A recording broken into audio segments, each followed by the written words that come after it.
और आइए अब उस बड़ी खबर का रुख करेंगे जहां एक बार फिर से पाकिस्तान नापाक हरकत करते हुए रंगे हाथों दुनिया के सामने।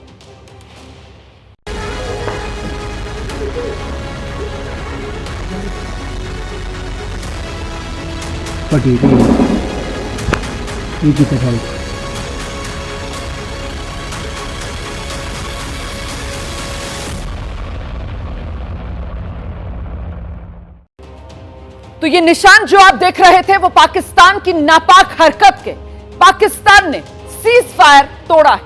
अरनिया में पाकिस्तान ने फायरिंग की है और पिछले 10 दिन में ये तीसरा मौका, ये तीसरी बार जब पाकिस्तान की तरफ से सीज फायर तोड़ा गया है। बीएसएफ ने गोलीबारी का मुंह तोड़ जवाब दिया है। आप जानते हैं कि बॉर्डर एरिया में जो बॉर्डर सिक्योरिटी फोर्स है उसी की तैनाती रहती है और बीएसएफ की तरफ से मुंह तोड़ जवाब पाकिस्तान को दिया गया है। जानकारी जो मिल रही है, बीती रात 3 बजे तक ये गोलीबारी होती रही। गोलीबारी में बीएसएफ का एक जवान घायल भी हुआ है।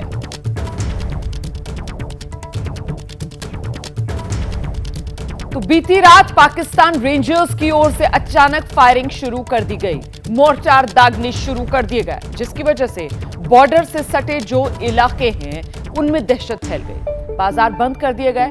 घरों पर बारूद बरसता देखकर लोग अपने और अपने परिवारों की सुरक्षा को लेकर बेचैन उठे। उन्हें सुरक्षित ठिकानों पर ले जाने की कोशिश करने लगे।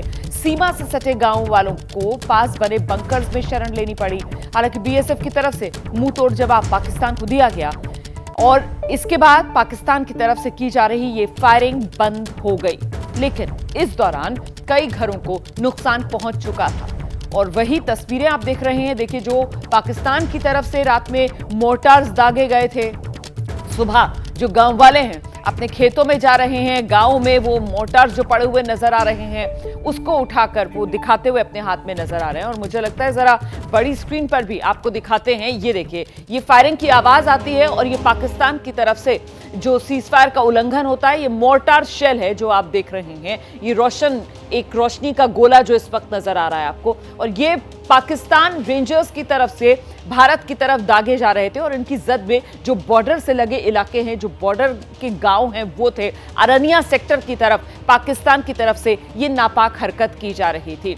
अच्छा, ये मोर्टार शेल आप देख रहे हैं, बिल्कुल मतलब ये नीचे की तरफ आप देखेंगे तो आपको रिहायशी इलाका नजर आएगा। देखिए किस तरीके से धमाका होता है और ये मोर्टार शेल जो है वो आकर इन रिहायशी इलाकों में गिर रहे हैं। यहाँ पर ये घर आपको बना हुआ नजर आ रहा है। ये आप देख रहे हैं जो घर में सीसीटीवी कैमरा लगा हुआ था उससे ली गई ये तस्वीरें। धमाका हो जाता है। कुछ और तस्वीरें आपको दिखा देते हैं। ये देखिए, ये बाकायदा जो पाकिस्तान की तरफ से सीजफायर का उल्लंघन कल किया गया है, ये दीवार है और ये दीवार पर जो गड्ढे आपको नजर आ रहे हैं, ये दरअसल जो पाकिस्तान की तरफ से सीजफायर का उल्लंघन हो रहा था उसी के ये निशान है। जो हमले हो रहे थे उनसे जो नुकसान पहुंचा है, वो जो निकलकर शेल्स बाहर गिरे हैं इधर उधर, उसी के ये निशान बिखरे हुए इस दीवार पर आप देख पा रहे हैं। और अब यहीं से मौके से आपको अपने सहयोगी अजय बाचलू की एक रिपोर्ट दिखाते हैं, उसके बाद आगे बढ़ेंगे इस खबर पर। एबीपी न्यूज आ पहुंचा है ग्राउंड जीरो पर और हम इस समय आरएसपुरा के चक बुल्ला गांव में हैं, जहां देर रात पाकिस्तान की तरफ से गोलीबारी की गई और ये गोलीबारी रिहायशी इलाकों को निशाना बनाकर की गई। दरअसल पिछले करीब 2.5 साल से भारत और पाकिस्तान में पर जो सीमा जो है वहां पर बंदूकें शांत पड़ी थी, क्योंकि दोनों देशों ने फरवरी 2021 में संघर्ष विराम की शर्तों का सम्मान करने की बात कही थी, संघर्ष विराम का सम्मान करने की बात कही थी, जिसके बाद दोनों तरफ से बंदूकें थम गई थी। लेकिन एक बार फिर पाकिस्तान अपनी नापाक हरकतों पर उतर आया है और देर शाम इस गांव को किस तरह से निशाना बनाकर फायरिंग की गई, तस्वीरें उसका सबूत है। यहां पर यह शेल गिरा है, उसके साथ ही ये एक छोटी सी किचन है, रसोई घर है और शेल लगने के बाद दरवाजे का क्या हश्र हुआ है ये आप देख सकते हैं। दरवाजे का एक हिस्सा जो है वो पूरी तरह से उसके परखच्चे उड़ गए हैं और अंदर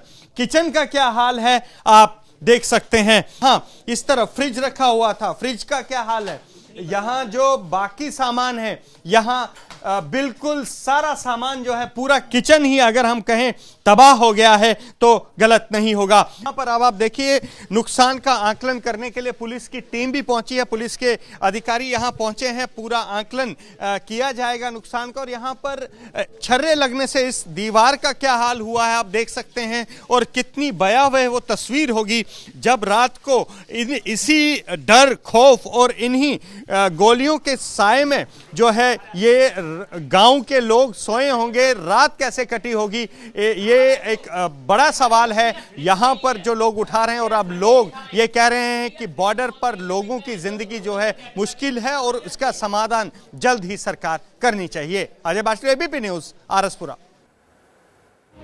तो देखा आपने वो दहशत के निशान जो पीछे छूट गए हैं, वो अजय बाचलू अपनी रिपोर्ट पे दिखा रहे थे, और किस तरीके का माहौल है ये वो बता रहे थे। मैं आपको लेकर चलूंगी ग्राउंड पर। अजय बाचलू हमारे साथ आगे जुड़ेंगे।